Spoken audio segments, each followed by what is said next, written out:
Hey y'all, Kristen here, and welcome back to my channel. If you're interested in minimalism, simplified, and healthy living, then stick around. And if you enjoyed this video, please give it a thumbs up. Without further ado, let's get into this video. If you ever wondered if slow living is for you, then this video is one of interest to you. One of the benefits of slow living was it improved my physical health as well as my mental health. Out now to feel my body, to feel stronger, to feel more agility, more flexibility, whereas before it was all about speed, intensity, and it was all focused on like losing weight and what I look like physically outwardly, whereas now it is much more about how am I feeling my inner body, how do I feel in my body, and really listening to my body. And living and slowing down really helped me find joy in taking a leisurely bike ride, going for walks, slowing down my pace when I'm running sometimes, appreciating and noticing things in nature. So I'm not just like checking things off a list because I have to do it or because it's something to check off. It's something that I get to do, and it's something that has intention. And how I like set goals too is I'm setting an intention. My intention is that I'm going to have a slow, mindful walk, which I did this morning. Something that I noticed is there was a cute little dog walking the trail, which was just adorable. That was something that I noticed and found joy in. And I still kind of get in that mindset of like hustle culture, like, oh, I have to get all these things done. Like, nope, slow down, focus in the present moment. You don't have to get everything on your list done. Don't look at it as that. Look at it as something that you get to do, something that you enjoy, and actually enjoy the moment as it is. You know, I think when we're so focused on like getting things checked off a list, we're hurried, we're rushed, and we're not actually taking in the moment or enjoying it. It's just, again, like another thing on our to-do list. The next thing is I've really come to develop healthy relationships. Part of that was coming with an awareness of stopping with the people-pleasing behaviors, understanding what relationships were toxic in my life, and understanding like what I actually value and the meaning that I want to get within my relationships. And so if, for example, if people were just wanting things from me, those aren't people that I want or need in my life. It wasn't about like a certain number. It wasn't about like, oh, like these are my people to just like have fun with. It was, what value am I getting out of the relationship? And is this person an actual support? Is this someone I can call at 2 a.m. and they'll answer?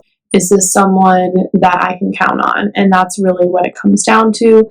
Do they genuinely care? And how do they respond to me in most situations? Are they someone who's just going to agree, or are they actually going to kind of hold me accountable for things? Other thing is when it came to my relationships, I was also just more present and intentional with my time with other people. So if I'm going out with a family member or a friend 2 nights out of the week, then I was genuinely like shutting off my phone, putting it on silent, and I was present with the person and actually listening to listen and not just to respond.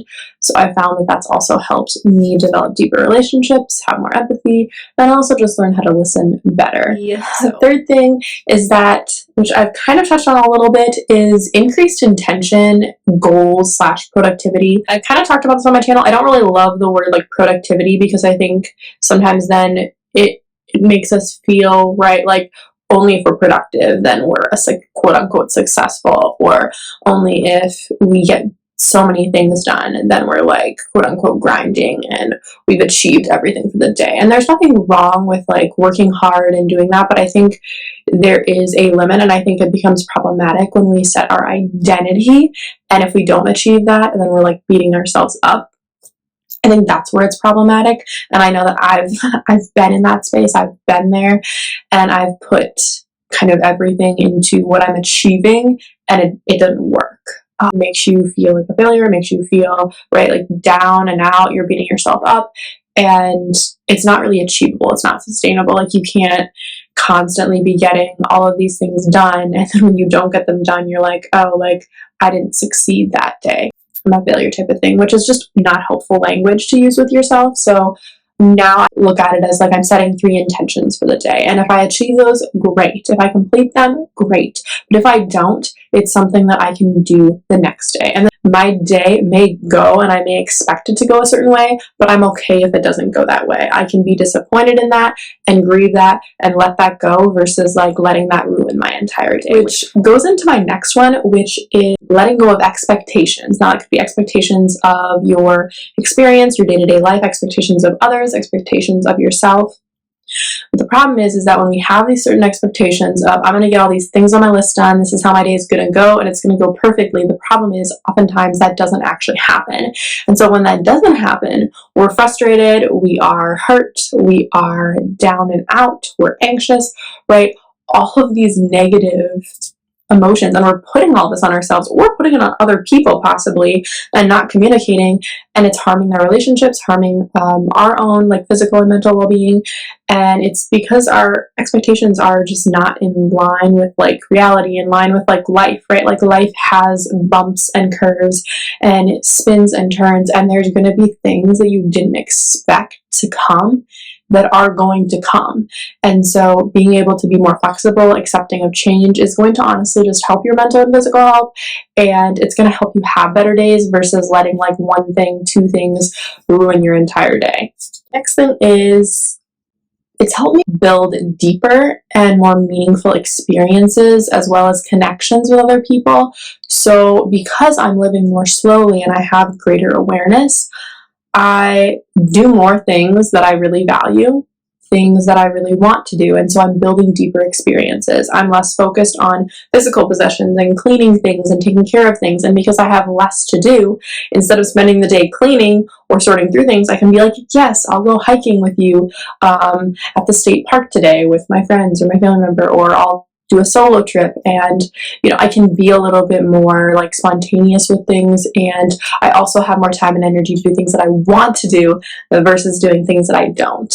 And this isn't to say that I can put off and just not do any of those things, but it is to say that because I've minimized, simplified, and slowed down, I have more time and space for the things that I really like to do and enjoy doing, and I also do those things more intentionally and more slowly. But again, this is a journey for me, this isn't a destination, and so I'm something I work on. So sometimes I am tempted to like grind away or do a bunch of things at once, and I will have to literally force myself, take a step back, shut off my phone, and do one thing at a time.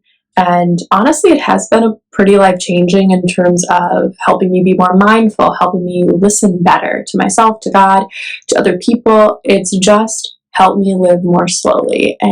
But it's not an easy thing. I mean, this is an everyday thing that I have to be intentional with, and with taking that step back. And then the last one is that slow living has just made me more happy, because I've stopped putting so many expectations that are unrealistic on myself, because I've let go of a lot of things, whether that's relationships, expectations, whether that's like harmful things that aren't good for me, cleaning, storing, taking care of a ton of items. Like, I've let go of that, and I've allowed myself to set intentions instead of perfectionism. I've allowed myself to be flexible to change, and I've allowed relationships to come and go and to flow versus being so strict with everything. Please comment down below if you've experienced any of these things, found any joy or value within this video. Please like, subscribe, and click that notification bell if you'd like to be notified as I make more videos.